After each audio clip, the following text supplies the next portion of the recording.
Thank you for clicking. It's starting now.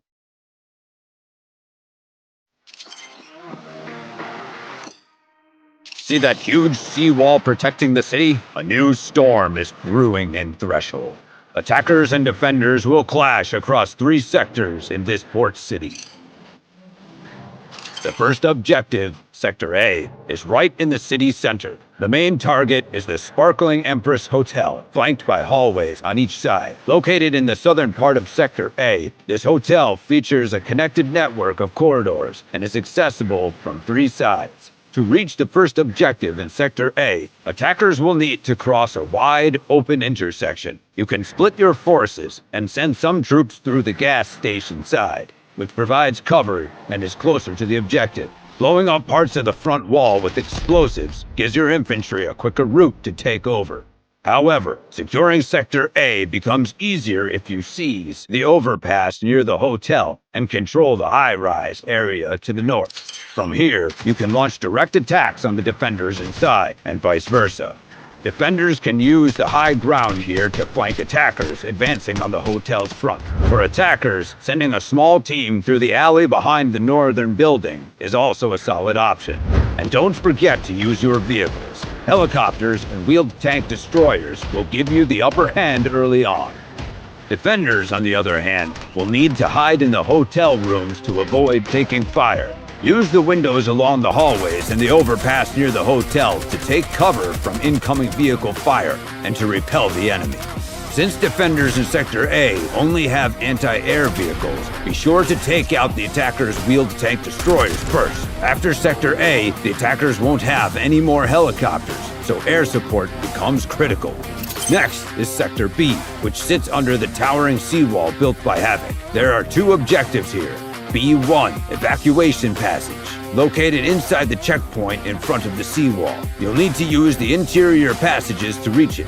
Once inside, you'll be able to push quickly toward Objective B2. When attacking B1, bring ground vehicles in through A1. Use the cover here to suppress B2. Then use your infantry to cut off the connection between the 2 objectives, so that they can advance safely through A3.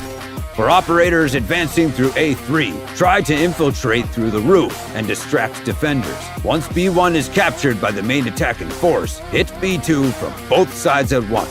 Defenders should use the terrain wisely. Hold down the narrow evacuation passages. Resist and wear down enemy forces. Keep an eye on enemies attempting to infiltrate from the roof and the smoke-covered A1 passage. B2, Seawall. Although located indoors, this area has multiple wide entrances and a large strategic area. It's divided by a road with cover on both sides, making B2 the site of frequent back-and-forth fights. If you're on the attacking side, use ground vehicles and heavy firepower to suppress B2's central passage from the outside and provide cover for the infantry advancing through the main entrance and the smoke-covered evacuation passages. Meanwhile, fly a helicopter across the seawall to disrupt defensive reinforcements, thus easing pressure along the front lines. Defenders, on the other hand, should maintain a steady presence within the objective. Place respawn beacons behind cover to enable quick reinforcements and continue to intercept attackers who push forward. Beyond the seawall lies Sector C, the final sector. There are 2 objectives here. C1, Surveillance Area, and C2, Meteorological Lab. These adjacent points have similar layouts, with an open ground floor as the objective area and a second-floor platform accessible by stairs. There are also bridges connecting the 2 buildings. Attackers should be cautious as they approach Sector C. Move quickly through the containers and avoid lingering in open areas, as enemy snipers could be lying in wait atop the gantry crane. These last 2 objectives may appear impregnable, but C1's outer wall can be breached to open up new close-range attack routes. Snipers on vantage points here can also launch precise strikes on attackers within the objective. Once C1 is taken, advance through the front, side, and connecting bridges to attack defenders at their final objective. If the bridges are destroyed, deploy Viren for a breakthrough. Make sure to use vehicles here to keep suppressing enemy movement. Defenders should use vantage points for sniping, and also take advantage of the building's darker lighting for guerrilla attacks. As soon as one objective falls, blow up the bridges to limit the attacker's access. Defend the final objective and prepare for a last stand.